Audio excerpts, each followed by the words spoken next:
건배할 때까지 하면서 또 화이팅 하냐고. 그랬더니 이양수 수석인가? 이양수 의원이 금방 고치더구만. 자기 화이팅은 싸우는 화이팅이 아니고 화내지 말고 이기려고 하지 말고 튕기지 말고.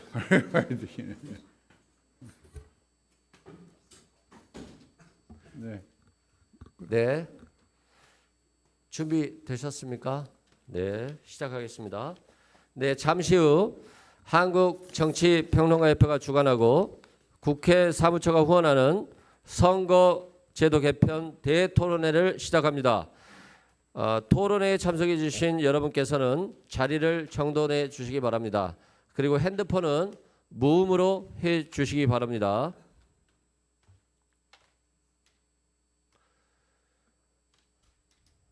네, 오늘 선거제도 개편 대토론회 일부 사회를 맡은 한국정치평론가협회 사무총장 이승훈입니다. 반갑습니다.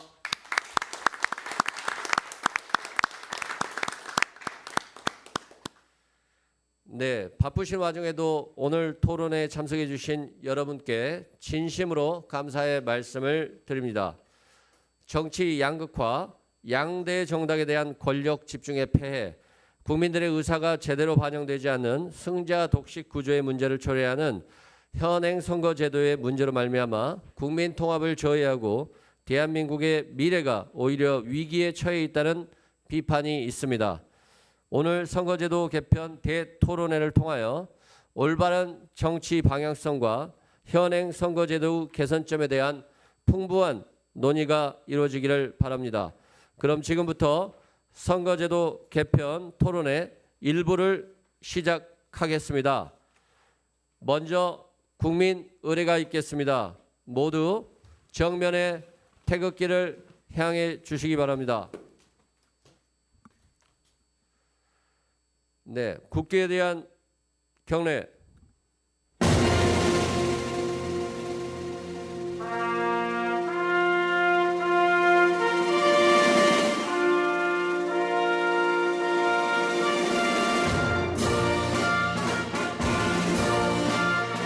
나는 자랑스러운 태극기 앞에 자유롭고 정의로운 대한민국의 무궁한 영광을 위하여 충성을 다할 것을 굳게 다짐합니다.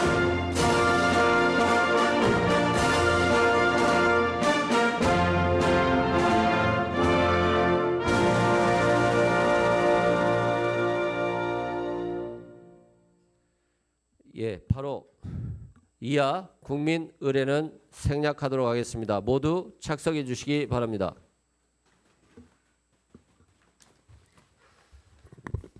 네, 오늘 선거제도 개편 대토론회에 참석해 주신 내빈 발제자 토론자분들을 소개해 드리도록 하겠습니다. 먼저 오늘 선거제도 개편 대토론회를 주최하고 주관한 한국정치평론가협회 배종호 협회장을 소개합니다.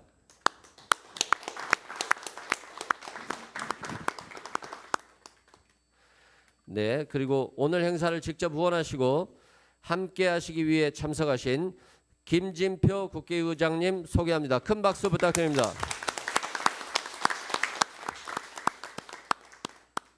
네, 그리고 오늘 함께 이 자리에 하지는 못하셨습니다만 국민의힘 윤재옥 원내대표님, 더불어민주당 박광원 원내대표님께서 서면 축사를 보내주셨습니다. 안내 책자를 참고해 주시기 바랍니다. 그리고 박수 한번 부탁드립니다.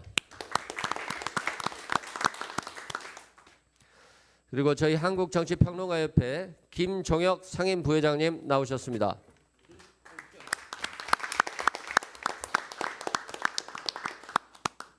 네, 그리고 오늘 발제하실 분과 패널 토론하실 분들을 소개해 드리겠습니다. 발제를 맡은 장성호 교수님 참석하셨습니다.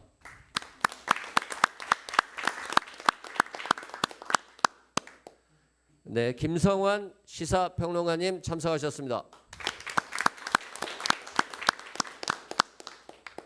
네, 그리고 오늘 토론에 직접 참여하시는 국민의힘 김상훈 의원님 참석하셨습니다.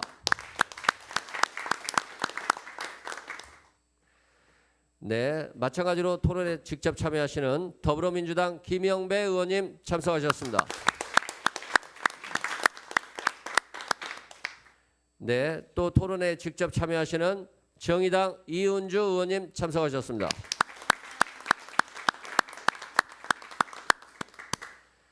네, 그리고 오늘 토론에 참석해 주신 한국정치평론가협회 부회장님 이하 많은 회원님들 오셨습니다. 큰 박수 부탁드립니다.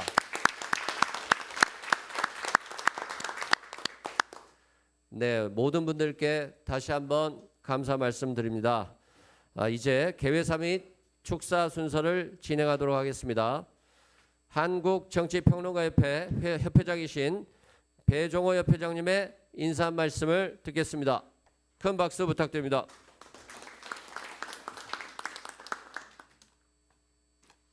네, 안녕하십니까. 오늘 선거제도 개편 토론회를 주관하고 있는 한국정치평론가협회 회장 배종호입니다. 지금 우리 대한민국은 위기입니다. 특히 그 위기의 중심에 정치가 자리 잡고 있습니다. 정치는 지금 완전 실종된 상태입니다. 민주주의의 근간인 대화, 타협은 간 곳이 없고 극단적인 대결과 증오만 난무하고 있는 상황입니다. 정치가 실종되면서 민생도 실종된 상태입니다. 이 때문에 정치가 국민을 걱정하는 것이 아니라 국민이 정치를 걱정하고 있습니다. 통계청이 밝힌 조사에 따르면은 국회를 믿는다라는 응답이 24%에 불과합니다. 전체 국민의 76%가 우리 국회 그리고 정치를 불신한다는 얘기입니다.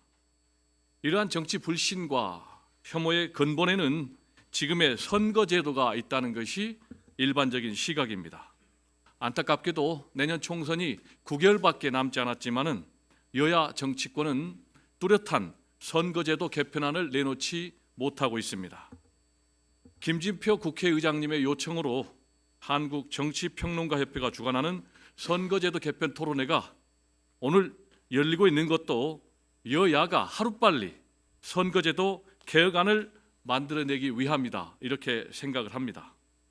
선거제도는 정치체제를 구성하는 가장 중요한 규칙입니다. 따라서 선거제도를 바로잡지 않고서는 정치를 바로 세울 수가 없습니다. 나라도 경제도 민생도 바로 세울 수가 없습니다. 아무쪼록 한국정치평론가협회가 주관하는 오늘 선거제도 개편 대토론회를 통해서 보다 발전된 선거제도 개편안을 만들어내는데 우리 여야가 조금이라도 가까워지면 좋겠습니다.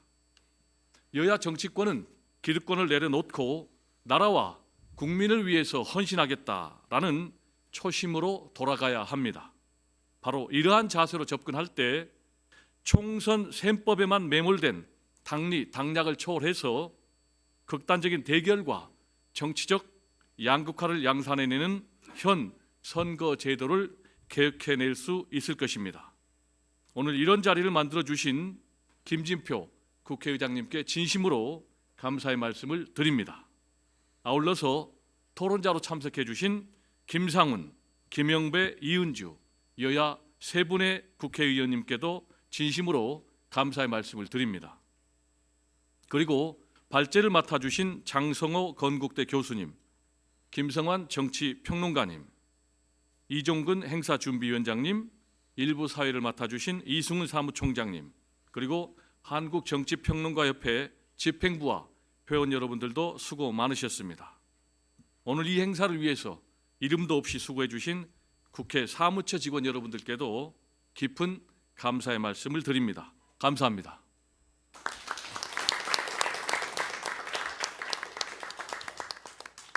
네, 바로 이어서 축하 말씀을 듣도록 하겠습니다. 김진표 국회의장님의 축사 말씀을 듣겠습니다. 큰 박수 부탁드립니다. 예, 먼저 국회의장으로서 감사의 말씀을 드리지 않을 수 없습니다. 여러 언론에서 종횡무진 활약하고 계시는 정치평론가 여러분들께서 모여주셔서 선거제도 개편 대토론회를 열어주시니까 얼마나 감사한지 모르겠습니다. 배종호 협회장님을 비롯해서 정치 평론 분야에 일가견이 있는 여러 전문가분들이 직접 발제와 토론을 맡아주셔서 정말 기대가 큽니다. 또 오늘 이 자리에 직접 참여하시고 토론에 함께해 주신 김상훈 국민의힘 의원님, 또 김영배 민주당 의원님, 이은주 정의당 의원님 세 분께도 정말 깊은 감사의 말씀을 드립니다. 방금 배정호 협회장님 말씀처럼 여러 가지로 어려움이 이중 삼중으로 겹쳐 있고 그 정도가 점점 심해져가는 큰 사회적 대변혁기에 우리가 지금 마주치고 있는 것 같습니다. 경제적으로 당장 고물가, 고금리, 고환율 이런 것들이 한꺼번에 겹치니까 민생 경제의 어려움을 호소하는 국민들이 빠르게 늘어나고 있는 상황에서 기술 패권 경쟁이다, 공급망 경쟁이다 이런 거를 통해서 미중 간의 이 그 패권 경쟁이 상상을 초월할 정도로 치열해지고 있고 게다가 이제 저출산이다, 기후 변화다, 지방 소멸이다. 우리나라의 미래를 송두리째 바꿔놓을 수 있는 이런 국내적인 현안도 해결되지 않은 채로 계속 남아 있으니까 국민들이 볼 때는 뭔가 답답하고 도대체 이게 희망이 있는 나라냐 이런 걱정을 안 하실 수가 없거든요. 그런데 이제 배정호 회장님 말씀처럼 왜 그러면 국민이 정치가 이런 국민들의 입장을 생각해서 여야를 또 초월해서 큰 정치적 결단을 내리고 국가 백년 대계를 바라보면서 나라가 가야 할 올바른 길을 선택할 수 있는 그런 큰 정치를 왜 못하냐. 제가 만나본 국회의원 한 분 한 분은 다 훌륭한 분들인데 이게 정치 현장에 들어오면 여야로 나눠서 극한적인 대립과 갈등을 반복하지 정치의 정도라고 할 수 있는 대화와 타협을 통해서 적어도 국민 60% 이상이 한 80%가 다 그 정도면 됐다 하는 이런 정답을 만들어내는 정도의 정치를 왜 못하나 이렇게 보면은 그 근본 원인은 이제 대화와 타협을 하려면 양보를 해야 되는데 그런 양보를 하는 것이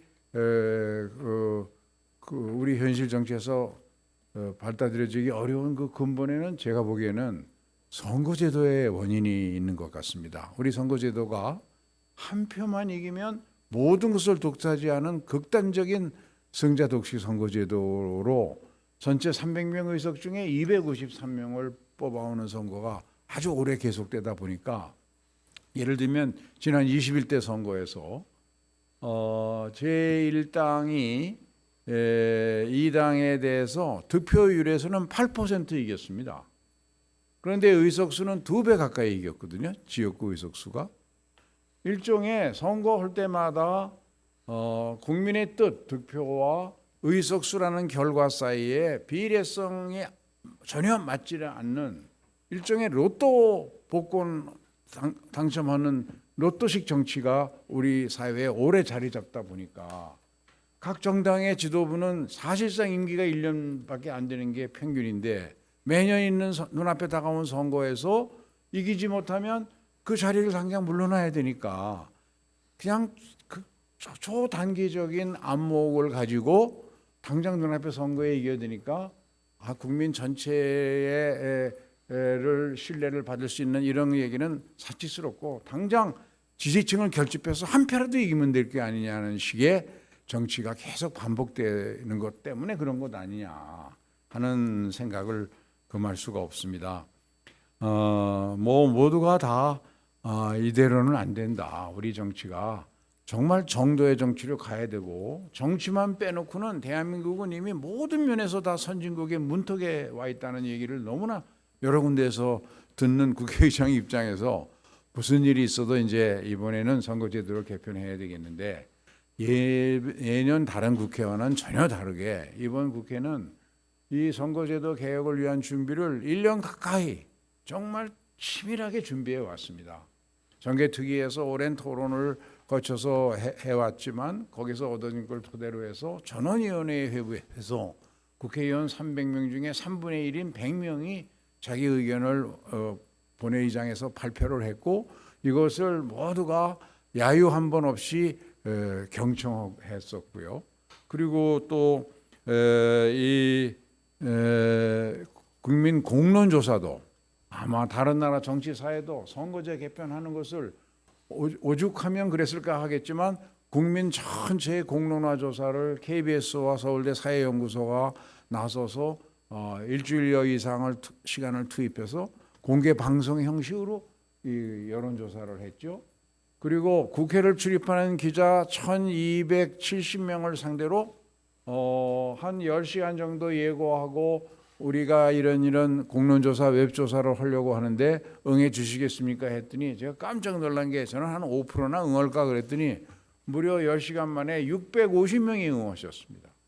그 공론조사한 결과 대한민국의 언론인 중에서는 아마도 국회 출입하는 정치부 기자들이 선거제도의 내용은 가장 잘 알 수 있지 않겠습니까?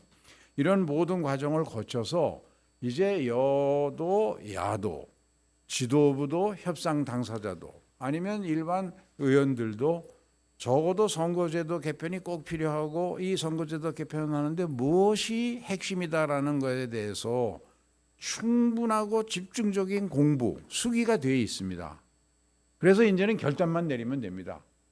이 결단을 내리는 시기에는 저는 예측을 잘해야 된다고 생각하는데 내년 4월 선거에 정치 지형이 언론 지형이 자기 당에 어떻게 유리할까 하는 그것만 계산하고 결정을 하려다 보면 선택하기가 힘들 겁니다. 결정이 안 될 겁니다.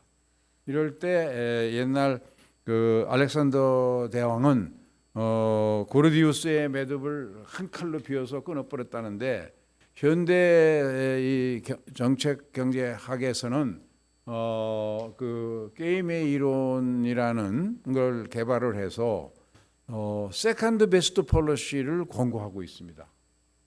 자기 선거 지형이 한 5%나 10% 진다고 전제하고서도 제1당이 될 수 있는 선거제도를 각자 모색해서 거리를 좁히면 그러면 여기서 대한민국을 위해서 우리 정치 발전을 위해서 좋은 답을 얻을 수 있지 않느냐 하는 이야기죠.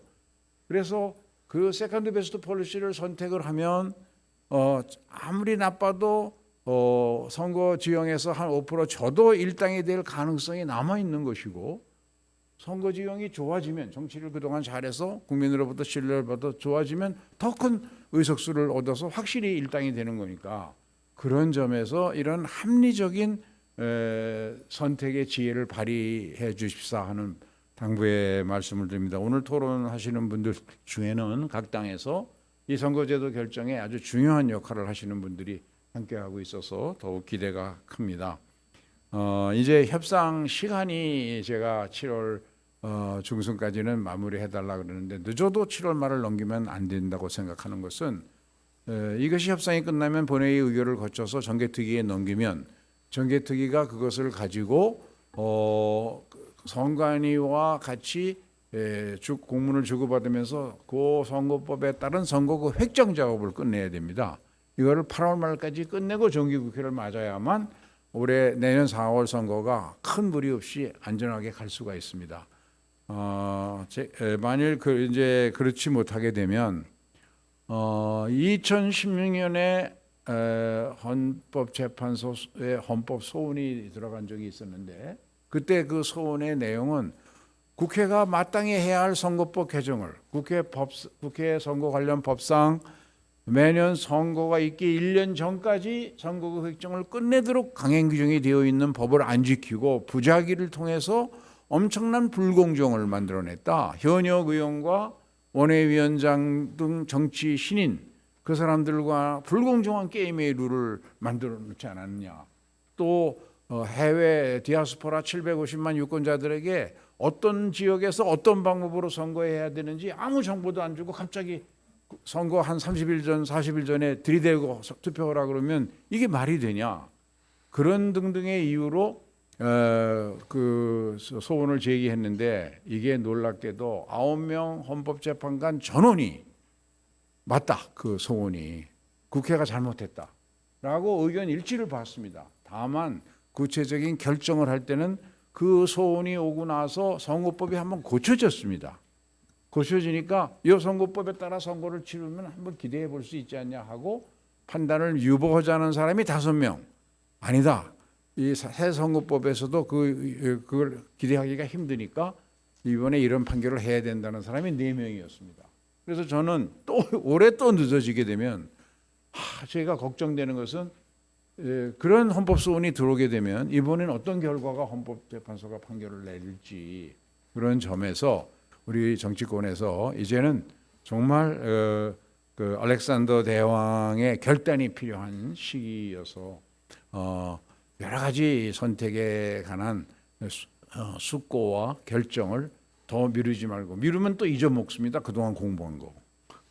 여태까지 가장 시험 보면 시험 성적을 잘 맞을 수 있는 요 시기에 딱 결단을 내려서 답을 만들어 주시기를 간곡하게 부탁을 드리고 오늘 그렇게 만드는데 우리 선거제도에 관해서 국내에서 더 많이 공부한 전문가도 계시겠지만 가장 국민들과 접촉하면서 국민들의 입장에서 정치 평론을 통해서 이걸 국민들에게 전달해 주시는 것은 이 자리에 계신 분들이 가장 최고의 능력과 경륜을 가지신 분들 같습니다. 그런 점에서 저는 큰 기대를 가지고 오늘 토론회에서 좋은 권고안 또는 좋은 해법을 제시해 주시기를 당부드립니다. 감사합니다.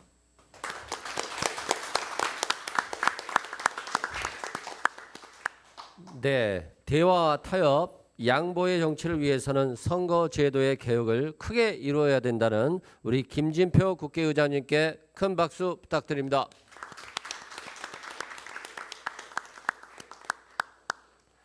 네, 그리고 오늘 참여해 주신 우리 한국정치평론가협회 부회장님들 일괄적으로 소개해 드리겠습니다. 왕선택 부회장님 오셨습니다. 네, 김은국 부회장님 오셨습니다. 서성교 부회장님 오셨습니다. 네. 최진영 부회장님 오셨습니다. 네, 김철현 부회장님 오셨습니다. 네. 김현성 부회장님 오셨습니다. 네, 윤성수 부회장님 오셨습니다. 네. 네. 그리고 마지막으로 김종욱 부회장님 오셨습니다. 네. 네. 네. 혹시 제가 뭐 빠진 분이 있으실지 모르겠습니다만 양해 부탁드립니다. 일부 개회식은 토론회의 풍성한 토론을 위해서 짧게 마치도록 준비하였습니다. 그리고 사전에 안내 드린 대로 발제자님들은 2부가 행사가 진행이 되면 자리 이동을 부탁드립니다. 그런 본격적인 토론회의 진행을 위해 오늘 토론회 2부 사회를 맡아주실 배종호 협회장님께 진행을 넘기고 1부 개회식 순서를 마치고 저는 물러나도록 하겠습니다. 이상 개회식 사회를 맡은 한국정치평론가협회 사무총장 이승훈이었습니다. 감사합니다.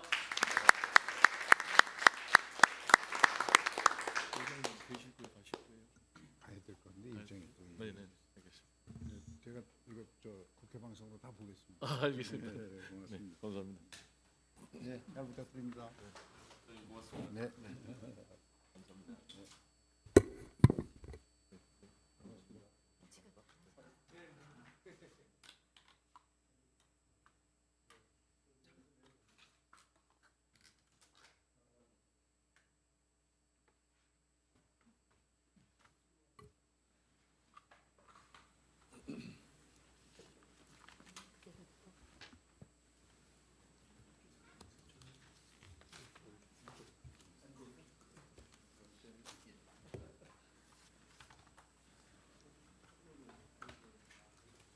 좀 와주시오.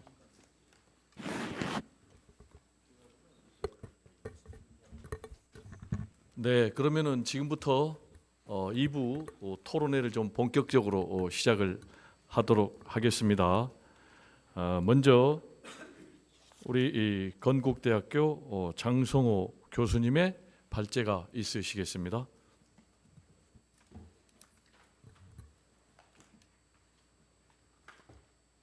네, 안녕하세요. 장성호입니다. 네, 박수 한번 크게 쳐주십시오.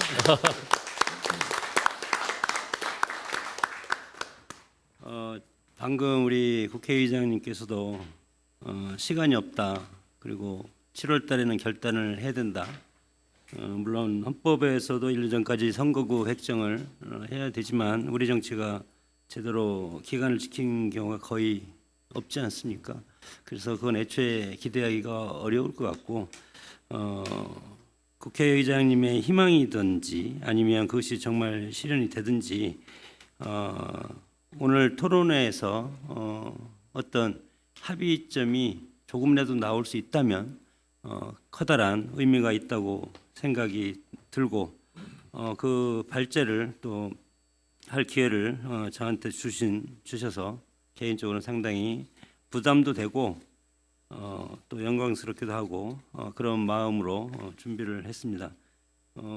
발제를 먼저 했기 때문에 상당히 뭐 그동안의 여러 가지 경과라든가 그런 것도 발제문에 담겨 있고 이것도 제가 발제를 먼저 했기 때문에 이 발제 과정에서 이것도 개략적으로 설명을 드려야만이 될 것 같아서 겸사겸사해서 자세하게 발제문을 발표하도록 하겠습니다.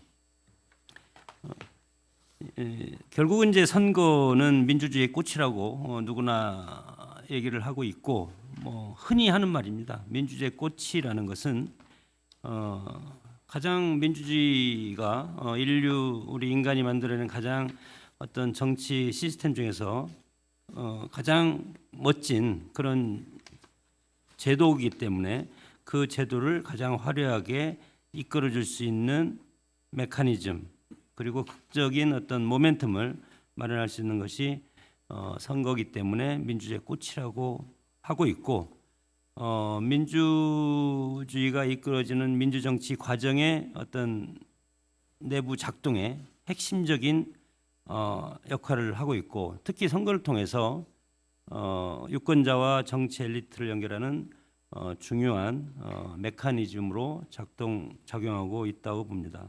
그래서 이제 카츠라는 사람은 선거를 현대민주주의의 본질적인 어떤 상징성을 가지는 제도적인 특성을 가지고 있다 이렇게 얘기를 했고 그래서 우리 여러분들이 다 알고 있듯이 선거는 뭐 우리가 이제 세상을 보면은 이제 정치기구 그리고 시민사회 이렇게 나눠져 있는데 시민사회에서 공직에 대한 경쟁을 제공하는 측면에서 선거라는 제도를 만들었고 그리고 유권자들은 이 선거를 통해서 정치적 의사를 표출하고 그리고 선거를 통해서 당선된 사람은 정치적인 정당성과 권위를 제공받는 그런 효과가 있기 때문에 상당히 뭐 중요하다고 생각이 듭니다.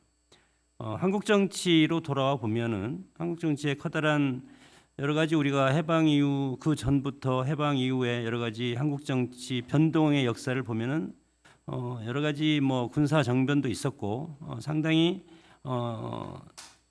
다양한 이런 어떤 정치적인 역동성을 보인 그 가운데는 선거가 상당히 큰 영향을 끼쳤고 그리고 선거를 통해서 그 정당성을 회복하려고 노력도 했고 또 아니면 긍정적이든 부정적이든 그런 노력을 한 흔적이 상당히 우리 역사에 남아 있습니다.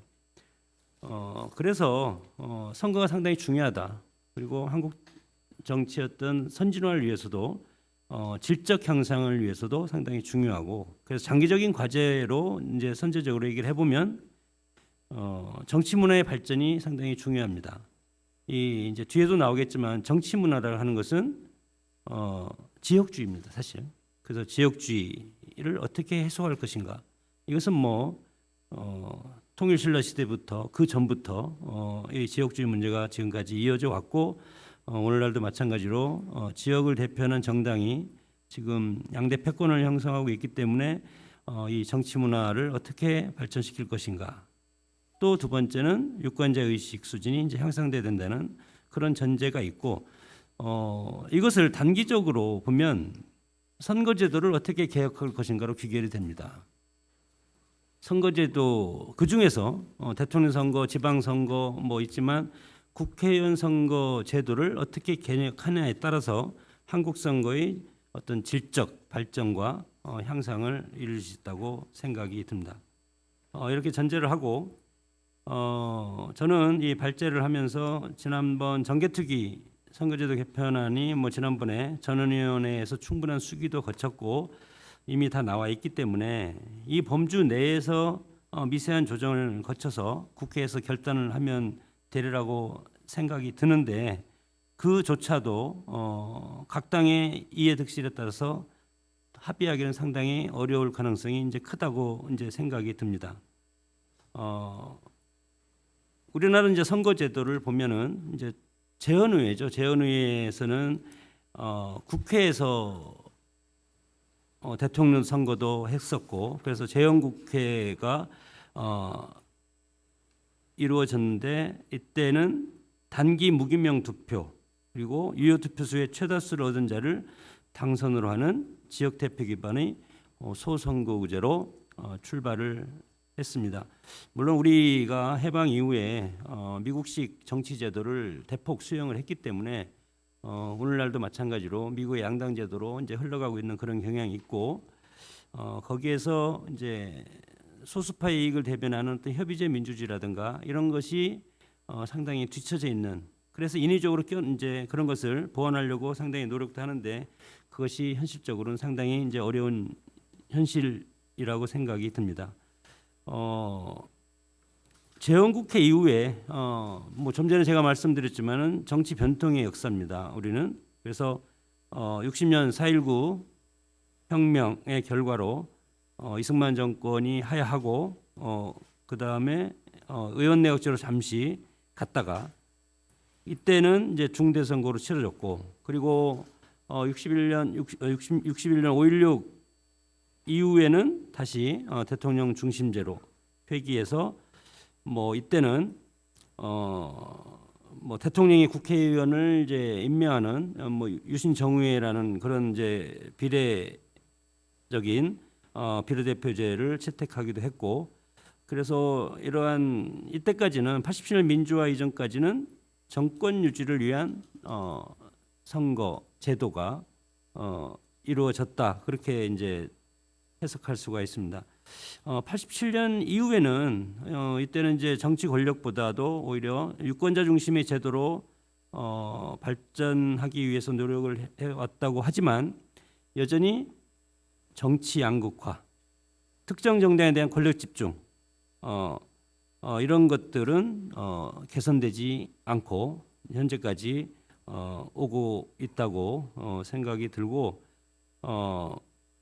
소수의 의견 역시 이제 진중하게 논의해야 될 이제 국회가 여전히 양당의 지배하에 기득권의 이익만 대변하는 비난에서 자유로울 수 없다고 생각이 듭니다.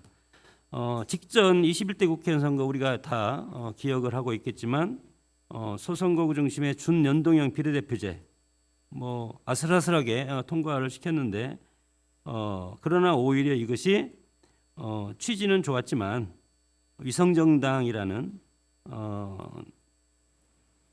정당이 새로운 정당이 출발함으로써 다른 민주주의 국가에서 볼 수 없는 비민주적 형태로 지난 21대 총선이 마무리된 그런 아픈 기억도 있습니다.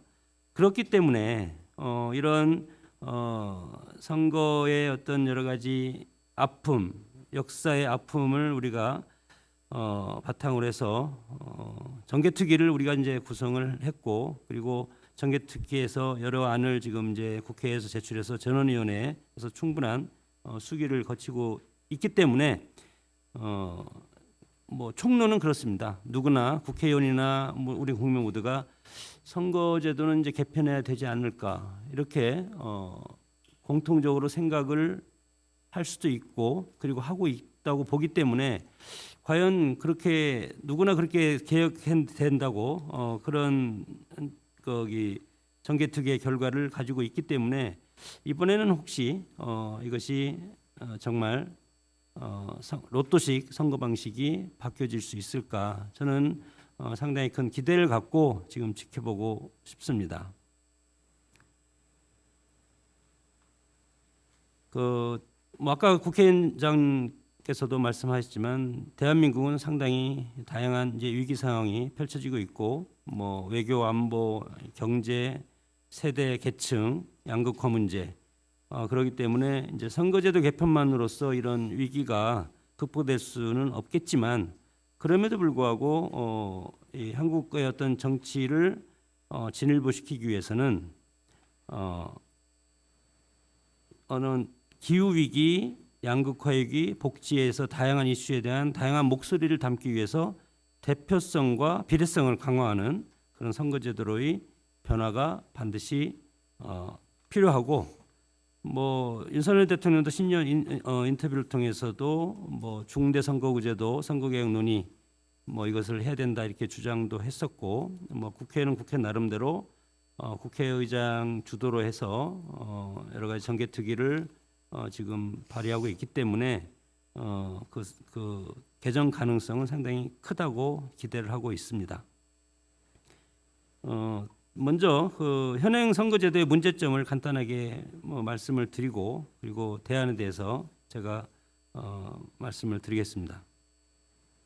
이제 선거제도는 크게 선거구의 크기, 당선자의 결정 방식, 투표 방식 이렇게 이제 나눌 수 있는데 대체로 책임성을 강조하는 미국과 영국, 대다수 민주주의 국가들은 단순 다수제로 그리고 비례성과 합의제 민주를 지향하는 북유럽 국가들은 비례제로 선거구를 책정하고 있습니다.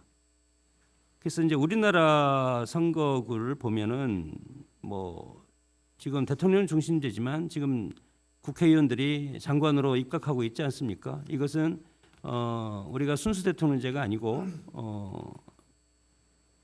재헌국회 이후에 이승만 정권 때 발췌 개헌을 통해서 의원내각제 요소를 대폭 지금 대통령제에 이것을 수렴을 해놨기 때문에 순수 대통령보다도 오히려 제왕적 대통령제 형태로 가고 있기 때문에 국회의 기능이 오히려 더 떨어져 있는 그런 헌법적인 체제를 지금 보유하고 있습니다. 그래서 우리나라 선거제도는 소선구제, 단순 다수제, 연동형 비례대표제, 뭐 현재는 이렇게 이제 하고 있고, 그리고 연동형과 병립형이 혼합된 비례대표를 선출하고 있습니다. 그래서 기본적으로 책임성을 강조하는 제도에 비례성을 보완하고자 만들어진 혼합형 제도로 운영되고 있습니다. 그래서 여기에는 이제 책임성과 비례성의 문제에 직면하게 됩니다. 그래서 단순 다수제가 다른 어떤 선거제보다도 득표율과 의석 비율에 있어서 비례적 결과를 도출하는 제도이기도 하며 지역 감정이라는 균열 구조가 중심인 우리 정당 정치는 양당제 우위 정치를 만들기 때문에 사실은 우리 정치 현실에서 맞지 않는, 그렇기 때문에 좀 개정을 해야 되는, 소위 말해서 갓 쓰고 구두 신기, 이런 비이상적인 그런 모습을 지금 보이고 있기 때문에 이것을 개정해야 된다고 봅니다. 21대 국회, 좀 전에 제가 말씀드렸지만 준연동형 비례대표제를 도입했지만 비례대표 의석수 자체가 너무 적었고, 그리고 유권자가 이 제도를 거의 이제 이해하기가 힘들었습니다. 그래서 거대 양당의 비례위성 정당까지 출연하면서 제도 도입의 취지가 제대로 발현되기가 상당히 어려웠다. 그래서 주요 양당의 의석 점유율이 95.3%입니다. 그래서 제3당, 우리 정의당 의원님 지금 나와 계시지만 제3당이 이게 어떤 제3당이라기보다도 이제 협의제 민주주의, 다원 이익주의 국가에서는 다양한 이익 집단이 있기 때문에 그 이익을 대변하는 그런 것을 배려하는 그런 것을 우리가 선거제도로서도 해줘야 되는데 그것이 안 되기 때문에 협의제 민주주의가 실종돼 있다, 그렇게 생각이 듭니다. 그래서 이 가장 중요한 것은 정치의 양극화가 대표성과 비례성을 훼손하는 그런 결과를 가져왔고, 국회의장님이 좀 전에도 말씀을 해주셨지만 민주당과 국민의힘 지난 그때는 미래통합당이죠. 지역구 득표율은 49.9 대 41.5로 8.4% 차이에 불과했지만 민주당이 163, 통합당이 84석으로 의석수에서는 2배 가량의 차이가 난 그런 결과가 나타났고, 이렇게 보면은 21대 국회의원 선거 결과 총 투표가 2,874만 명인데 그중에 사표가 1,200만 표가 사표가 된다고 해석을 할 수가 있습니다. 그렇기 때문에 이런 것을 좀 고쳐야 된다. 전체 43.7%가 사표화되기 때문에 이 선거제도가 제대로 된 선거제도가 아니다 이렇게 이제 우리가 판단할 수가 있기 때문에 선거제 개혁을 반드시 해야 된다고 생각이 듭니다. 정개특위 개편안이 뭐 4가지로 나왔는데 그 첫 번째는 권역별 비례대표제입니다. 이제 준연동으로 해서. 그런데 우리가 여기서 보면은 국회가 여기 이제 표석에도 보면은 뭐 항상 불이 꺼지지 않는 뭐 그런 국민을 위해서 일한다고 그런 표석도 있지만 그러나 우리가 이제 지금 TV라든가 이런 현실을 보면은 여야의 극한 대립과 그렇기 때문에 정치에 대해서 국민들이 실망감이 상당히 지금 큰 상태이기 때문에 국회의원 수를 늘려야 된다는 의견도 상당히 많고 줄여야 된다는 의견도 있고 그렇기 때문에 일단 이런 정치권에 대한 국민적 비판 의식에 따라서 국회의원 정수는 300명으로 하자 일단 이렇게 해놓은 것 같습니다. 정개특위에서 그래서 이것을 바탕으로 해서 지금 뭐 권역별 비례대표제 그리고 중대 선거구제, 도농 복합 선거구제 뭐 그리고 세 번째는 개방식 대선구제 이렇게 일단은 저는 3가지로 간단하게 이제 설명을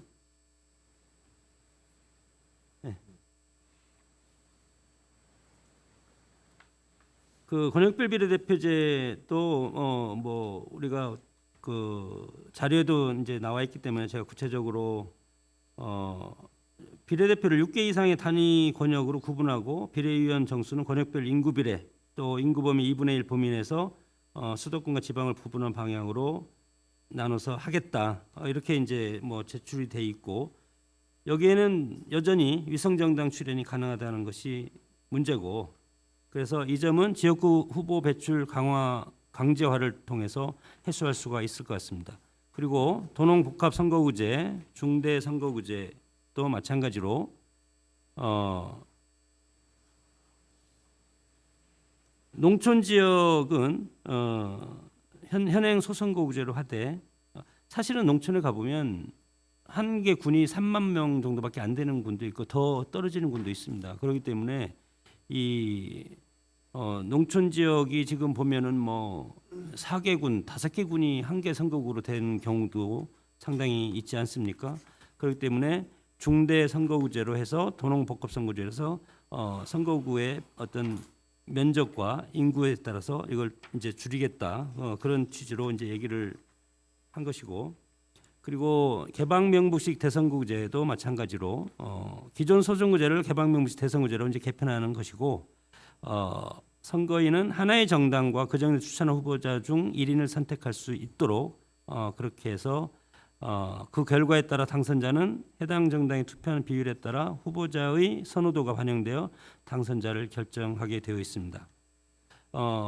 그렇기 때문에 22대 국회의원 선거제도 개편 방향은 뭐 저는 대표성 그리고 비례성 강화, 지역주의 해소, 정치 분열 양극화 극복 이런 것을 전제로 해서 논의해야 되고 그러기 위해서는 지방소멸에 대응하기 위해서 도농복합선거제, 비례의석의 지역 배분 이런 것이 저는 상당히 의미가 있는 방안이라고 생각이 듭니다. 그리고 이제 의석수도 마찬가지로 지금 뭐 의석수를 확대를 해야 된다는 것은 뭐 여러 선진국가의 예를 들면서 미국을 빼고는 뭐 미국은 약 72만 그렇기 때문에 늘려도 된다. 또는 행정부를 견제하기 위해서 의석이 필요하다. 이렇게 하지만 좀 전에 제가 얘기했지만 국회의 불신을 스스로 만든 의원들이 국민에 대한 반성의 의미에서 의석수를 300보다 오히려 줄이는 것이 저는 더 의미가 있지 않을까. 늘리나 줄이나 인구의 편차는 거의 제가 볼 때는 거의 비슷하다고 봤습니다. 그리고 선거구제 문제도 마찬가지로 좀 전에 제가 쭉 설명을 했지만 비례성을 높일 수 있는 그래서 개방형 권역별 비례대표제 뭐 그리고 도농복합 선거구제 이런 걸 중심으로 해서 선거구제 문제를 해결하면 되지 않을까 이렇게 생각이 듭니다. 네, 시간 관계상 네. 결론을 내려주시죠. 예, 이제 그러면 이제 마무리하겠습니다. 그 선거제도를 시의적절하게 개편할 수가 있으나 잦은 변경은 유권자의 피로도가 증가시키기 때문에 정치적 무관심을 증폭시킬 수가 있다. 그렇기 때문에 앞으로는 선거제도 관리위원회 같은 상승기구를 통해서 그리고 선거관리위원회 선거제도 도출한 방법을 도입하는 것이 필요하다고 생각이 듭니다. 네, 감사합니다. 박수 좀 부탁드립니다. 장성호 교수님 의견을 좀 정리하면 도농 복합 선거구 제도 도입을 요구를 하고 있고 그리고 비례대표제는 이제 권역별 비례대표제를 얘기하고 있으면서 개방형 그리고 또 의석수를 좀 줄이자 이런 정도로 의견이 좀 정리가 되겠죠. 네, 지금 속도를 위해서 또 논점을 좀 명확하게 하기 위해서요. 발제자께서는 논점을 좀 명확하게 해주시면 좋겠고요. 지금 이제 시청자분들을 위해서 짧게 좀 정리를 하면 현행 선거 제도는 소선거구 제도 플러스 전국 단위의 준연동형 비례대표제입니다. 따라서 핵심 논점은 현재의 의원 정수를 확대할 것이냐, 유지할 것이냐, 축소할 것이냐라는 부분이 논점이 하나 있고요. 선거구 제도와 관련해서는 현행은 소선거구제인데 이걸 중대선거구제 할 거냐 아니면 유지할 거냐라는 부분이 지금 논점이 있고요. 비례대표제와 관련해서는 현재는 준연동형 전국 단위의 비례대표제인데 연동형으로 할 거냐 아니면 병립형으로 할 거냐 아니면 전국 단위로 할 거냐 권역별 거냐 이게 있고 위성정당 방지는 어떻게 할 거냐라는 부분이 이 논점이니까요. 우리 김성한 평론가님께서는 이 논점을 중심으로 본인의 의견을 좀 명쾌하게 얘기해 주시면 토론에 도움이 많이 되겠습니다. 박수를 좀 미리 부탁드립니다.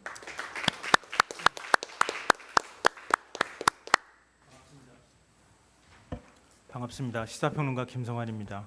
좀 실질적인 얘기를 했으면 좋겠는데요. 이 선거제도 개편 토론의 발제를 맡고 난 다음에 며칠 동안 끙끙 앓았습니다. 선거제도 개편 자체가 워낙 복잡하고요. 공부도 많이 필요했습니다. 그리고 국민들이 과연 이걸 얼마나 이해하고 선거제도가 개편이 필요하겠다라고 공감할 수 있을까 하는 좀 회의적인 시각도 생기기도 했습니다. 이제 준비하는 과정에서는 굉장히 뜻깊은 경험이었다 이렇게 생각하고요. 왜냐하면 선거제도 개편 발제문 쓰면서 제 머릿속에 떠나지 않았던 두 단어는 왜, 어떻게였습니다. 왜 우리가 지금 개편해야 하는가, 이 부분에 대한 공감조차 지금 국회에서 하고 있지 못한 거 아닌가 이런 생각을 합니다. 왜냐하면 선거제도 개편은 기득권 체제를 무너뜨리는 것과도 관련이 되어 있기 때문에 선뜻 국회의원들이 동의하지 못하고 있는 거 아닌가 하는 생각을 합니다. 하지만 한국 사회는 굉장히 위기에 처해 있는 건 분명합니다. OECD 국가들 사회 갈등 수치를 통계 만들어 놓은 거 보면 거의 최상위 수준입니다. 사회 갈등이 심각한 국가는 미래가 없다는 사실은 과거 역사가 증명합니다. 결국은 경제와 민생이 불안정해지고 나중에 가선 그 갈등이 더 심각해지면 전쟁과 같은 파국으로 치닫는 것을 우리는 지금까지 지켜봐왔습니다. 한국 사회 갈등을 그러면 유발시키는 요인이 뭐냐? 이렇게 물어본다면 아마 경제적인 측면에서는 자산 소득 격차, 빈부 격차로부터 발생하는 사회 갈등이 있을 거고요. 정치적인 측면으로 보면 정통성 없는 정부의 그 권력의 승자 독식의 문제라고 저는 생각합니다. 선거가 있을 때마다 대통령제도 마찬가지인데요. 결선 투표제가 없는 대통령은 우리가 투표할 때마다 10명 가운데 4명 정도밖에 지지를 받지 못하는 대통령이 되는 겁니다. 끊임없이 6명의 반대에 부딪히고 4명은 더 확실하게 나의 지지층으로 만들기 위해서 더 자극적인 포퓰리즘이 등장하는 게 사실입니다. 총선도 역시 마찬가지입니다. 이게 자연스럽게 결국은 사회 갈등, 이념 갈등, 진영 갈등으로 이어질 수밖에 없는 게 현실입니다. 그러니까 현행 소선거구제 중심, 결선 투표제가 없는 대통령제와 한 표라도 이기면 무조건 모든 권력을 다 가져가는 소선거구제의 한계에서 비롯된 것이다라고밖에 볼 수가 없습니다. 결국은 비례대표제를 확대하는 방향으로 갈 수밖에 없다는 건 그 학계나 정계에서도 대체적으로 다 공감하는 거라고 생각합니다. 그러면 비례대표제를 어느 정도 수준으로 확대할 것이냐, 어떻게 할 것이냐에 관한 질문이 생길 수밖에 없습니다. 사회 갈등이 이렇게 심각하다면 사회 갈등을 완화하거나 사회 통합을 지향하는 선거제도를 만드는 방법은 뭐가 있겠는가? 결국은 학계에서도 연구한 것들을 저도 열심히 좀 들여다봤는데요. 비례제를 확대하는 것 외에 달리 방법이 없습니다. 단순 다수제가 아니라 절대 다수제를 도입하는 것 외에 방법이 없습니다. 국민들한테 끊임없이 제가 권한을 행사해도 괜찮습니까? 라고 물어봐서 국민 다수의 지지를 받게 만드는 제도를 만드는 것 외에 달리 방법이 없습니다. 그러면은 현행 선거제도를 어떻게 바꿔야 될 것인가 자연스럽게 질문할 수밖에 없는데요. 앞서 장성호 교수님께서 대체적으로 다 말씀하셨기 때문에 저는 전제로서 일단 말씀드리고 싶은 건요. 의석수를 늘려야 한다. 동의합니다. 과연 어느 정도 의석수가 최적화되어 있는 의석수냐라고 말할 때 최소한 20석 이상은 늘려야 한다라고 생각하고요. 헌법 개정 자문위에서도 시뮬레이션 돌렸던 것처럼 50석까지 가기 어렵다 하더라도 최소한의 의석수는 늘리는 방향으로 가야 한다. 이 말씀 드리고요. 비례의석을 더 늘려야 한다. 이건 앞서 말씀드렸던 것처럼 소선거구제의 한계를 극복하고 다수의 국민을 비례성 있게 정치권이 받고 그 대표성 있는 대표자들이 국회에 들어오게 하려면 결국은 비례의석을 늘리는 것 외에 달리 방법이 없습니다. 현재 47석인 비례의석을 늘리는 방향으로 가야 한다. 이 말씀 드리고요. 이미 다 아는 나와 있습니다. 2015년 중앙선관위에서 권역별 연동형 비례대표제 제안했을 때 300석 가운데 200석은 소선거구제, 지역구 의석, 100석은 비례의석 이렇게 제안한 바가 있고요. 2017년 선거제 개편 논의가 있었을 때도 권역별 연동형 비례대표제 논의할 때도 최소한 4분의 1 정도의 의석은 비례의석으로 줘야 한다. 그래서 75석을 논의한 바도 있습니다. 그러니까 지금 47석밖에 되지 않는 상황인데요. 앞으로 어느 정도 의석을 늘리는 가는 국회에서 좀 더 정치권이 논의해야 할 부분이지만 최소한의 비례의석이 더 많이 보장될 수 있는 방향으로 가야 한다. 이 부분은 제 의견의 기본적인 전제라는 말씀을 좀 드리고요. 그리고 현행처럼 수도권에 아마 올해를 기준으로 해서 인구 기준으로 가면 내년에는 수도권 의석이 50% 이상으로 넘어갈 겁니다. 지역의 대표성이 점점 줄어드는 방향으로 갈 거고 3개 군 단위가 합쳐지거나 4개 군 단위가 합쳐져 있는 지역구가 22개나 됩니다. 지역 소멸은 가속화될 거고요. 수도권 집중 현상은 더 심해질 겁니다. 현재로서는. 그렇게 될 경우에 지역성을 어떻게 보장할 것이냐 이런 부분까지 고민하게 된다면 표의 등가성까지도 지금 2대 1을 보장해 줘야 하거든요. 그렇다면 자연스럽게 장기적으로는 도농복합형 중대선거구제가 도입이 불가피한 방향으로 갈 수밖에 없을 것이다. 그게 앞으로 몇 년 내에 돌아올 미래일지 모르겠으나 최소한 총선이 한 세 번 이상은 넘어가지 않는 선 안에서 논의가 될 가능성이 매우 높다. 저는 그렇게 생각합니다.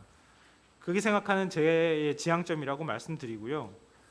그러나 현실에 관한 문제로 되돌아오면 의석수를 늘리는 것에 대해서도 국민의힘은 오히려 줄여야 한다고 얘기하고 있는 상황 아닙니까? 선수들이 같이 합의를 해야 되는 상황인데 합의가 안 된다면 그러면 정개특위 안 가운데 의석수 늘리지 않는 안으로서의 최선을 선택한다면 소선거구제와 권역별 연동형 비례대표제를 도입하는 것 외에 달리 방법이 없지 않을까. 그래서 제 발제문에는 그걸 기준으로 해서 작성했다는 말씀을 드립니다. 타협안이 이 방금 전에 제가 말씀드렸던 권역별 비례제가 될 수밖에 없는 이유 간단하게 4가지만 말씀드리면요. 일단은 유권자 혼란이 없다는 겁니다. 지금도 준연동형 비례대표제가 도입되면서 유권자들 사이에서 혼란이 좀 일부 발생했는데요. 그러니까 혼란 없이 권역별 연동형 비례대표제는 현행 투표 방식하고 거의 동일하게 해도 도입이 가능하다 이 말씀 드리고요. 그리고 약자와 여성의 어떤 비례성, 여성들의 그 비례대표가 되기가 어렵다 이런 이제 지적들을 하는데요.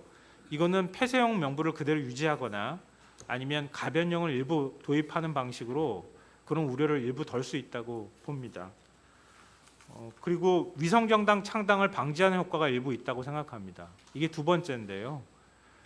아마 지금과 같은 정치권의 태도를 볼 때 만약에 선거제도 개편에 제대로 합의하지 못하면 다음번 총선 때 또 위성정당 나올 가능성이 전 매우 높다고 생각합니다. 근데 국회에서 현행 논의되는 위성정당 창당 방지 장치로는 예를 들면 지역구 의석 50% 정도는 지역구 의석에 의원들을 출마시켜야 위성정당으로 간주하지 않는다거나 이런 장치가 논의가 아무리 된다 하더라도 막기는 쉽지 않다고 보거든요.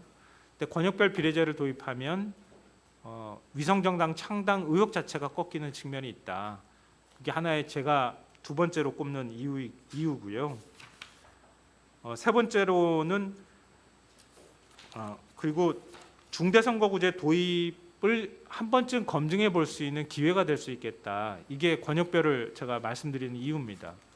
자연스럽게 중대선거구제로 갈 수밖에 없다고 하면 권역별 단위에서 권역으로 비례대표를 선출하게 될 경우에 그 이후에 정치적으로 어떤 효과가 나타나는지 한번 실험해 볼 수 있는 장이 될 수 있을 것이다. 그리고 중대선거구제로 넘어가는 과도기로서의 제도적 장치로 선택이 가능하겠다. 이런 생각을 해봤습니다. 그리고 마지막 네 번째로는 과점의석 방지가 어느 정도 가능하다는 겁니다. 권역별 비례대표제를 도입하면 영호남에서는 두 거대 정당이 손해보는 측면이 일부 발생할 수 있겠으나 수도권 의석이 거의 절반 정도 되는 상황이거든요. 수도권의 비례대표 의석을 만들게 된다. 권역별 비례대표제를 도입하면 영호남에서 손해보는 의석을 충분히 보상받을 수 있을 것이다. 또 대신에 지난 21대 총선처럼 한 정당이 지역구를 거의 싹쓸이하다시피 가져갔을 경우에 권역별 비례대표제를 도입했을 경우 그 정당이 가져가지 않은 의석을 다른 정당이 가져갈 수 있기 때문에 최대 승부처라고 하는 수도권에서 과점 의석이 발생하지 않을 수 있다. 그러니까 한 일방의 한 정당이 뭐 170석, 180석까지 의석이 나오는 경우는 거의 발생하기 어렵지 않을까. 그런 면에 있어서 지금 양당 구도에서 어느 정도 양당이 모든 의석을 독점하는 효과가 떨어질 가능성이 매우 높아진다라고 생각하고요. 그 사이에 소수 정당이 들어갈 수 있는 여지가 생긴다고 하는 측면에서 권역별 비례대표제 도입이 필요하지 않을까 이렇게 생각해봤습니다. 뭐 결론적으로 말씀드리면 선거제 개편 논의 앞으로도 굉장히 어려울 거라고 저는 생각합니다. 근데 낙관주의자가 세상을 바꾼다고 믿고 싶습니다. 포기하지 말고 각 정당, 특히 민주당과 국민의힘이 좀 더 선거제 개편에 적극적으로 나서주길 마지막으로 촉구드립니다. 고맙습니다. 네. 네, 논점을 잘 정리해 주신 김성환 평론가님께 감사의 말씀 드리고요. 일단 좀 말씀을 정리하면 이상적인 방향으로는 의석수를 늘리고 또 비례 의석을 늘리고 도농 복합형으로 가는 것이 좋다. 다만 지금 국민의힘에서 의석수 축소를 주장하는 그런 현실을 감안할 때 최소 20석 이상은 늘려야 되겠지만 뭐 현행 의석 300석을 유지하는 선에서 소선거구제 플러스 권역별 그리고 준연동형 비례대표제를 주장하는 것으로 정리가 되겠습니까? 네, 감사합니다. 그러면은 두 분의 발제를 들어봤기 때문에 이제 두 분의 발제의 중요 논점을 중심으로 빠르게 속도감 있게 세 분의 우리 국회의원님들의 패널에 말씀을 좀 듣도록 하겠습니다. 먼저 국민의힘 김상훈 의원님의 말씀을 듣도록 하겠습니다. 큰 박수 환영해 주십시오. 예, 감사합니다. 지난 21대 총선에서 사실은 전 세계적으로 유례를 찾기 쉽지 않은 그 준연동형 비례대표제가 시행됐습니다. 시행될 때 지금도 안타까운 것은 적어도 공직선거법만큼은 그간 여야 합의로 처리했던 우리 헌정사의 오랜 관례가 무너졌다는 거. 그게 지금도 안타깝고, 그 다음에 준연동형 비례대표제를 실행하면서 위성정당이 생기고 선거가 끝난 후에 다시 또 모정당으로 통합되는 헌정사의 유례없는 정당 간의 이합 집산이 벌어진 부분은 굉장히 안타깝게 생각합니다. 두 분 발제하신 분들의 이제 의견을 들어보면서 저는 조금 이의를 제기하고 싶은 게, 다당제는 맞고 양당제는 틀리다, 이런 논리는 저는 받아들이기가 어렵다라고 판단이 됩니다. 그래서 국민들의 시각에서 봤을 때 저는 선거제 개편은 사실은 각 정당별로 유불리를 따지기보다는 불리하지 않은 선거제도라면 국민의 입장에서 내가 투표한 투표 행위의 결과가 어떻게 나타나느냐, 그 과정이 굉장히 명쾌하게 이해될 수 있는 그런 선거제도로 가는 게 맞다, 저는 이렇게 생각이 됩니다. 그래서 건전한 대안을 제시할 수 있는 원내 교섭단체의 구성이 가능한 제3당의 출연 얼마든지 환영합니다. 또 여러 군소정당의 출연도 환영합니다. 그렇지만 선거제를 삐틀어서 인위적으로 선거제를 통해서 인위적 다당제가 형성되도록 하는 그 과정은 국민들에게 공감을 받기가 어려울 것이다, 이렇게 판단이 됩니다. 국민들의 선택을 통해서 다당제가 이루어져야지 선거제도를 왜곡되게 만들어서 다당제를 인위적으로 만드는 것은 좀 신중하게 검토를 해야 된다, 이렇게 판단이 됩니다. 비례대표 의석 확대를 이제 많은 분들께서 주장을 하시지만, 어쨌든 첫 번째 전제는 국민들의 시각에서 봤을 때는 국회의원 정수, 의석수 확대는 현실적으로 어렵다.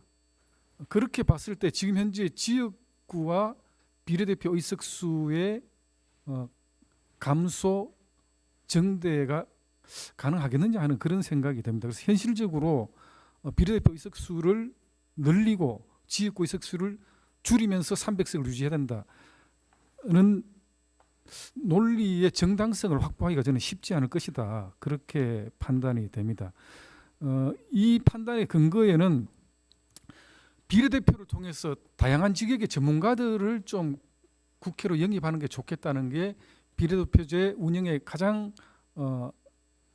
좀 근본적인 취지였다고 본다면, 지금은 지역구를 통해서도 다양한 직역의 전문가들이 지금 많이 영입되고 있는 상황에서 비례대표 의석은 늘려야 된다, 이렇게 단선적으로 결론 내리기는 좀 쉽지 않을 것이다, 이렇게 봅니다.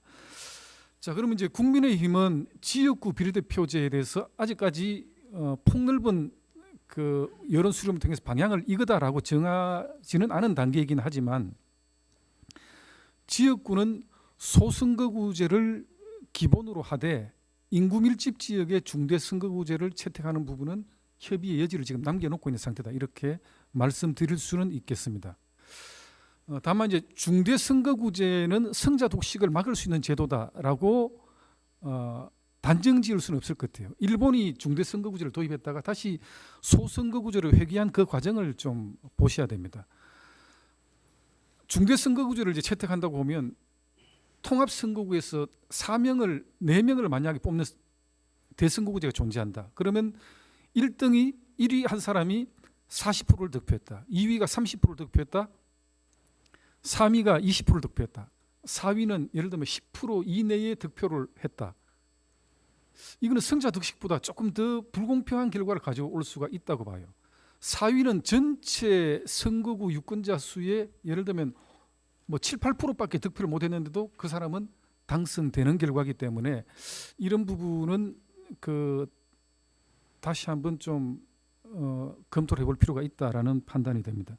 다시 한번 정리하면 지역구는 소선거구제를 기본으로 하되 인구 밀집 지역에 대해서는 중대선거구제, 특히 수도권이라든지 이런 데는 중대선거구제의 도입을 할 수 있는 여지를 남겨놓고 한번 협의를 해보겠다는 말씀을 드리고, 그 다음에 이제 인구가 수도권에 지금 계속 집중이 되고 있기 때문에 인구수 비례로 했을 때는 지역구 의석은 감소하고 수도권 의석이 계속 늘어나는, 수도권 중심으로 편향되는 국회 의사결정 구조가 만들어질 수 있다, 이렇게 지금 전망이 됩니다. 그래서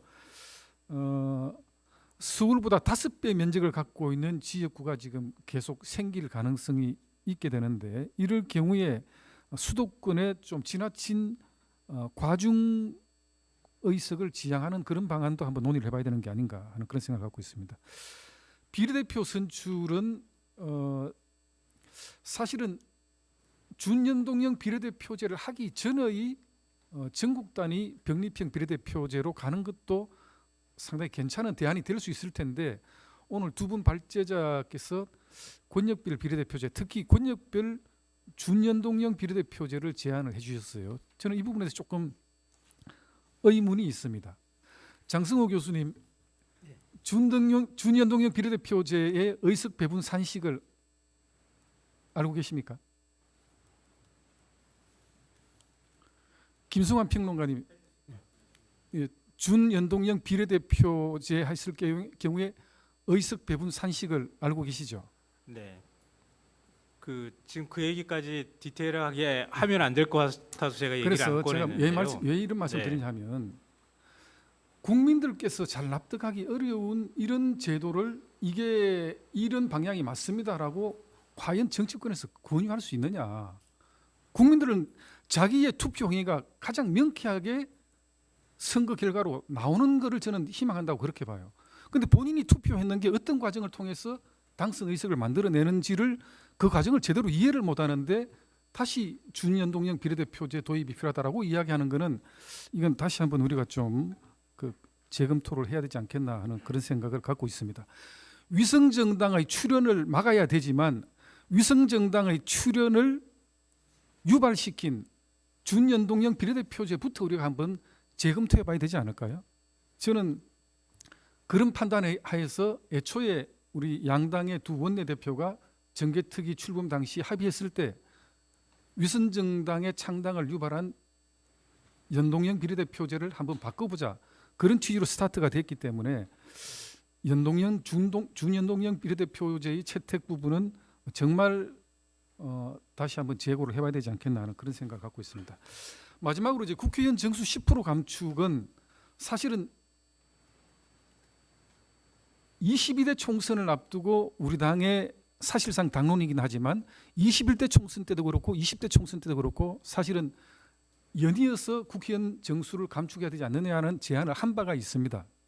이제 그게 우리 정당 간의 협의 과정에서 받아들여지지 않았던 부분이고, 국민들 시각으로 봤을 때 국회가 여러 가지 좀 늘 합의에 이르는 과정이 소모적이고 또 계속 정쟁을 유발하는 구도이다 보니까 국회의원 정수 줄이는 게 필요하지 않겠나라는 설문을 던지면 여론조사 결과로는 아마 압도적으로 의석을 줄여야 된다고 이야기를 할 거예요. 그래서 이게 앞으로도 정당 간 협의를 할 때 흔쾌히 합의에 도달하지는 않겠지만 국회의원 정수 감축 부분 하나의 또 우리가 대안으로서 검토는 할 수 있겠다라는 제안 말씀을 드리겠습니다. 어쨌든 선거제 개편은 여러 가지로 정당 간에 좀 이해관계 폭을 좁히면서 공을 많이 들여야 되는 그런 과정이긴 합니다. 앞으로 선거구 획정도 여러 가지 절차가 남아 있기 때문에 우리 김영배 간사님이나 또 우리 이현주 대표님이나 선거제 개편에 대해서 조금 더 밀도 있는 그런 논의를 통해서 조만간 국민 여러분들께 좀 가시적인 성과를 선보이도록 하겠습니다. 이상입니다. 네, 큰 박수 부탁드립니다. 저희가 지금 남은 시간이 이제 15분밖에 남지 않았어요. 그러면 이제 원래는 두 분의 토론자들은 5분씩이니까 좀 시간 지켜주시고요. 그래야만이 플로어에 딱 한 번의 질문밖에 못 드리겠거든요. 그래서 시간 좀 지켜 주시길 바라고요. 김상훈 의원님께서는 일단 소선거구제 원칙을 얘기를 하셨고 수도권 등 인구 밀집 지역에는 중대선거구제 여지를 남겨 두셨습니다. 그리고 비례대표 방식과 관련해서는 전국 단위의 병립형을 얘기를 했고 준연동형 비례대표제 도입에 대해서는 반대를 했습니다. 그리고 국회의원 정수 감축에 대해서도 얘기를 했고 또 그리고 여야 합의 그리고 인위적 다양제 지향을 강조를 했는데 제가 짧게 질문을 드릴 테니까요. 30초 내로 답변해 주십시오. 자, 그렇다면 우리 김상훈 의원님의 논지를 쭉 보면 현행 제도의 문제점 선거제도 비례성과 대표성이 보장이 되지 않는 이 부분은 김상훈 의원님이 주장하는 이 선거제도로는 어떻게 극복이 됩니까?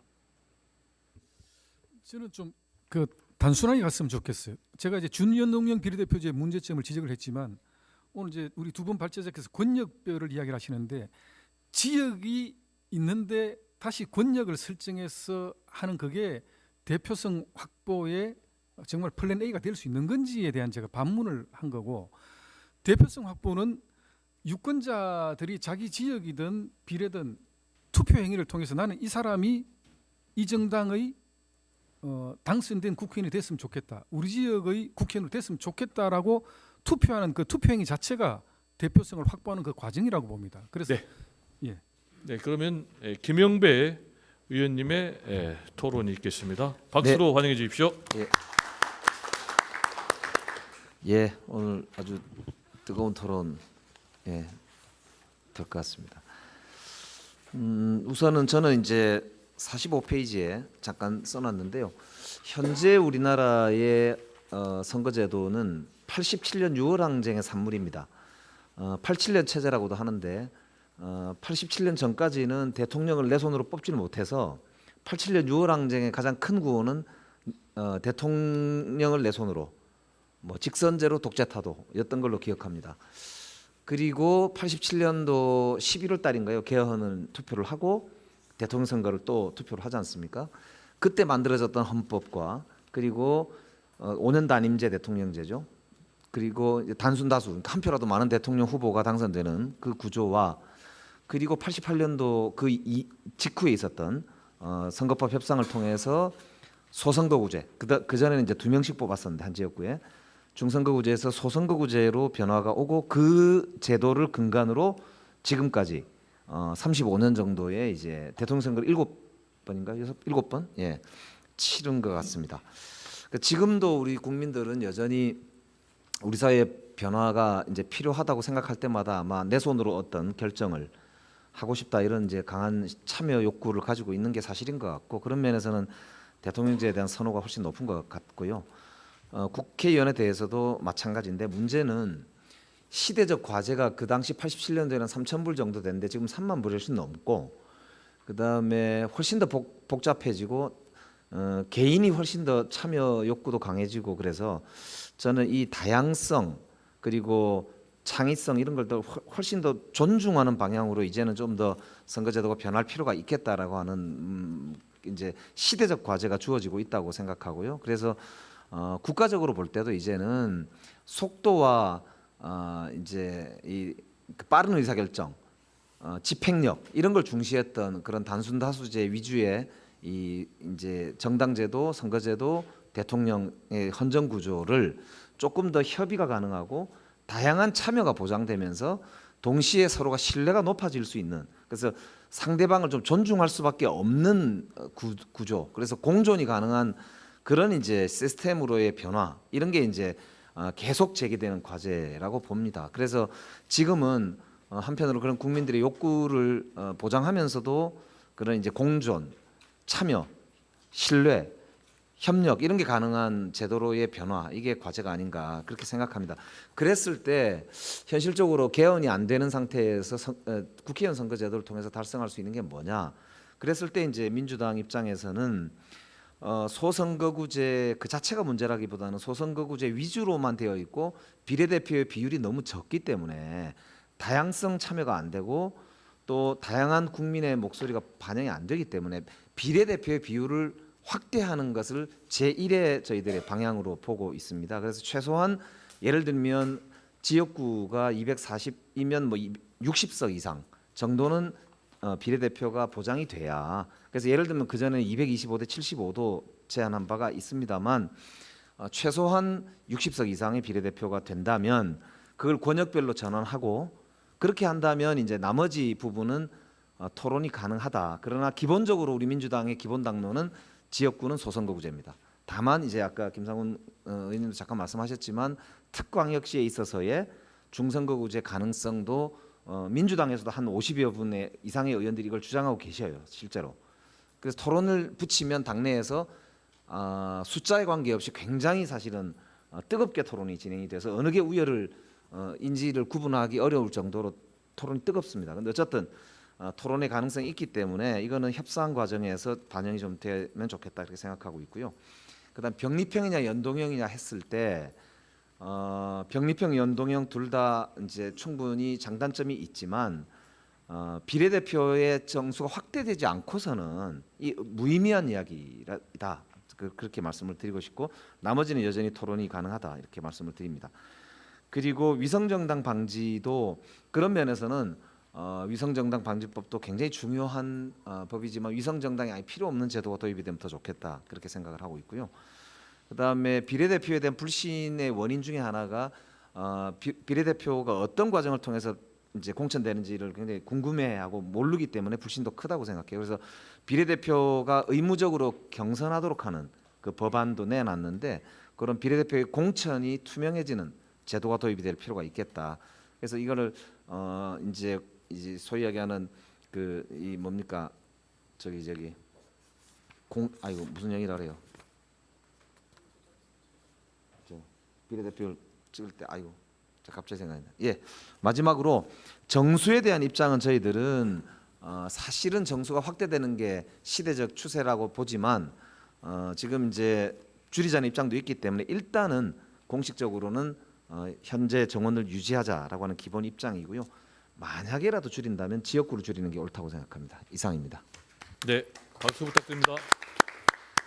민주당 김영배 의원께서는요 현행 소선거구제 유지를 원칙으로 하면서 광역시, 특별시에는 중대선거구제 도입도 검토할 수 있다라는 입장, 그리고 비례대표와 관련해서는 최소 60석 이상으로 확대해서 다양한 참여를 보장해야 된다라는 것, 그리고 동시에 비례대표 경선을 의무화해서 투명한 공천 제도를 보장을 해야 된다라는 입장 말씀하셨고요. 의원 정수와 관련해서는 현행 300석 정원을 유지해야 된다라는 입장을 말씀해 주셨습니다. 시간 관계상 그러면 이번에는 정의당의 우리 이은지 의원님의 토론을 듣도록 하겠습니다. 큰 박수로 환영해 주십시오. 네, 지금 정치 실패를 많은 국민들이 이야기합니다. 패스트트랙과 대통령의 거부권이 대한민국 정치 일상이 됐습니다. 결국 한국 정치가 이렇게 실패하게 된 근본 원인은 두 개의 큰 정당이 자원과 권력을 독점해서 서로 적대적 공생 관계에 있다라고 저는 생각합니다. 우리가 잘해서 득점하는 것이 아니라 상대의 실점이 나의 득점이 되는, 그러니까 대화 타협이 들어설 여지가 없다. 이 부분에 대해서 꼭 저는 먼저 짚고 싶고요. 결국 새로운 정치 세력이 등장하지 않는 한 이 양당 정당 사이에서 어떤 협력이 발생할 유인이 존재하지 않는다. 그래서 공고해진 이 선거제와 정당 체제의 벽, 이걸 허물을 수 있는 그것은 다당제 연합체제로 전환하는 제도의 변경이다라고 말씀드리고 싶습니다. 시간 관계상 뭐 두 분 의원님, 두 분 발제자의 제가 각각의 비평에 대해서는 여기 토론문에 실었기 때문에 뭐 한 가지만 말씀드리면 정성호 교수님 김성환 시사평론가 두 분 모두 선거제도의 대표성과 비례성을 상향하면서 현직 국회의원과 국민의 수용 가능성을 고려한 선거제도 제안해 주셨습니다. 큰 원칙 당연히 동의합니다. 근데 이제 비례대표 의석과 관련해서 장성호 교수님이 병립형으로 변경하는 이야기를 하셨는데요. 그리고 의원수 축소도 이야기하셨는데 동의하기 어려운 부분입니다. 우리 그 21대 총선에서 바뀐 준연동형 비례대표제는 당시에는 캡까지 씌어 있었습니다. 그러니까 당연히 복잡하죠. 실제로 말씀하신 것처럼 내가 투표한 결과가 그대로 의석수로 반영이 되는 건 100% 연동형이면 됩니다. 하지만 그것이 합의가 이루어지지 않는 상황에서 그게 준연동형이 되고 21대는 거기다 캡까지 씌운 상황이었죠.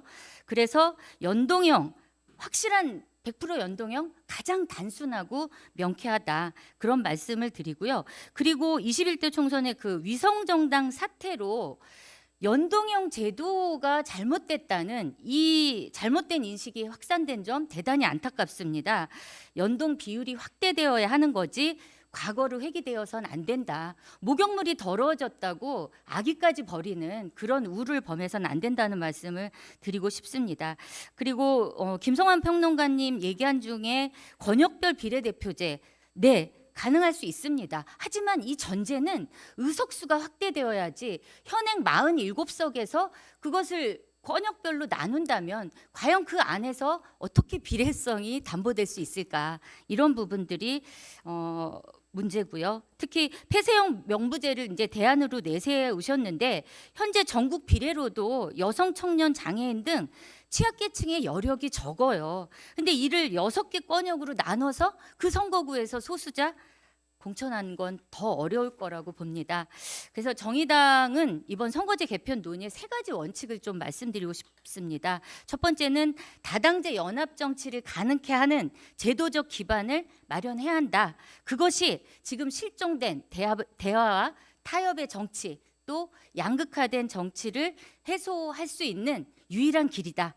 그런 선거제 개편이 되어야 한다, 이렇게 말씀드리고요. 둘째는 대표성과 비례성을 높이는 선거제도로 개혁을 해야 합니다. 의회는 국민의 축소판입니다. 국민을 닮은 의회 구성이 우리의 목표여야 합니다. 의석수 확대 없이 비례성, 대표성을 향상시킬 수 없다는 것은 선거 개혁의 지난 역사가 보여줍니다. 그리고 저는 이 부분을 좀 말씀드리고 싶어요. 이번에 사실 뭐 국민의힘에서 의석수 축소를 말씀하셨는데요. 이 정치 혐오에 기댄 국회의원 축소가 아니라 국회의원의 의원 정수 확대는 국회의원의 특권을 나누는 거다. 의사들 보세요. 정수 안 늘리려고 하는 이유가 있는 거 아닙니까? 전 그걸 예로 들고 싶습니다. 국민께 설득할 수 있어야 합니다. 그리고 공론조사 결과가 그걸 보여줍니다. 국회의원 정수는 수기 공론 후에 축소 의견은 오히려 37% 감소했고요. 증원 의견은 33% 늘어났다. 이 부분을 국민들을 설득할 수 있는 가능성을 보여준다고 말씀드리고 싶습니다. 그리고 합의 가능한 선거제도의 최대 공약수를 도출해야 한다. 모든 선거제도 당연히 장단점 있습니다. 그리고 모두를 만족시키는 선거제도 없습니다. 정의당도 아까 말씀드린 것처럼 국민의 의사가 온전히 반영되는 것은 100% 연동제지만 그것이 최선이고 그것만을 고집하지 않습니다. 비례성과 대표성이 높아질 수 있다면 어떤 제도도 열어놓고 논의할 수 있습니다. 그래서 마지막으로 좀 정리를 드리면 사실 지금 현실이 평탄치 않고요. 우리 그 선거제 개혁을 위해서 의장님이 많은 애를 쓰셨습니다. 최후의 경고, 아까 말씀하셨죠. 7월 중순, 늦어도 7월 말까지는 반드시 여야가 합의해서 결과물을 가져와야 한다. 저는 현실은 평탄치 않지만 의기소침할 필요는 없다고 생각하고요. 21대 국회는 그래도 역대 국회 최초로 전원위원회를 개최했습니다. 100명의 국회의원들이 토론하면서 실제로 비례 의원님들의 전원위 토론을 보시면 왜 비례제도가 확대되어 하고 유지되어야 하는지를 역설한 것 보실 수 있을 겁니다. 네. 그리고 좀 더 이 그 선거제도 논의가 더 좋은 정치를 위한 필수적 해법이라고 보고요. 정의당도 누구의 유불리를 따지지 않고 또 가장 좋은 방안만이 아니라 여야가 합의해서 갈 수 있는 제도를 위해서 열린 자세로 토론해 나가겠다, 이렇게 말씀드립니다. 네, 양당의 감사합니다. 전향적인 입장과 토론 요구드립니다. 감사합니다. 큰 박수로 우리 이은지 의원님께 축하드리고요. 자, 이은지 의원님께서는 대표성과 비례성을 높여야 된다. 그러기 위해서는 다당제 연합 정치가 가능한 제도적 기반을 마련해야 된다. 그러기 위해서는 비례 의석을 확대해야 되고 연동형 비례대표제가 강화돼야 된다. 그래서 준연동형 비례대표제를 넘어서 100% 연동형 제도를 주장을 하셨고요. 동시에 또 의원 정수 확대를 말씀해 주셨습니다. 플로어에 답변을 드려야 되는데 지금 30분이니까 지금 진행하신 분 플로어 질문 드릴 시간 됩니까? 안 됩니까? 자, 그러면 답변이 없으니까 플로어에는 질문을 드린 게 아니라 의견을 30초로 우리 명평론가님이신 우리 김두수 우리 평론가님께 빨리 마이크 가셔요. 그래서 짤막하게 본인의 의견을 30초로 말씀해 주시고 제가 마무리하겠습니다. 아이고, 안녕하십니까, 김두수인데요. 저는 위성정당이 지난 선거에 가장 피해가 컸다라고 이야기하는데 여전히 위성정당과 비례정당을 구분하지 않고 이야기하는 것 같아요. 위성정당은 범죄 행위에 가까웠습니다. 공천 못 받은 국회의원 20여 명을 탈당시켜서 그 정당에 보내고 본 정당은 후보를 단 한 명도 내지 않고 그 위성정당 내에서 비례대표 순번을 당대표가 자의적으로 만든 것을 민주적 선출로 본다고 하는 중앙선거관리위원회의 판례까지 완전히 위헌적 행위를 했거든요. 그걸 다시 반복하겠다라고 하는 은근한 협박을 하는 정치는 심판받을 것이다 이렇게 생각합니다. 네, 감사합니다. 이제 오늘 토론회를 마무리할 시간이 다 됐습니다. 못다한 토론은요 앞으로 자유토론을 통해서 좀 마음껏 얘기했으면 좋겠고요. 지금까지 함께해 주신 모든 분들께 진심으로 감사의 말씀을 드립니다. 아무쪼록 오늘 선거제도 개편 토론회를 통해서 대한민국의 선거제도가 개편돼서 대한민국의 정치가 발전하기를 진심으로 기원하고요. 한국정치평론가협회가 주관하고 김진표 국회의장님이 함께하신 대한민국 선거제도 개편 대토론회를 오늘 이제 마치겠습니다. 감사합니다.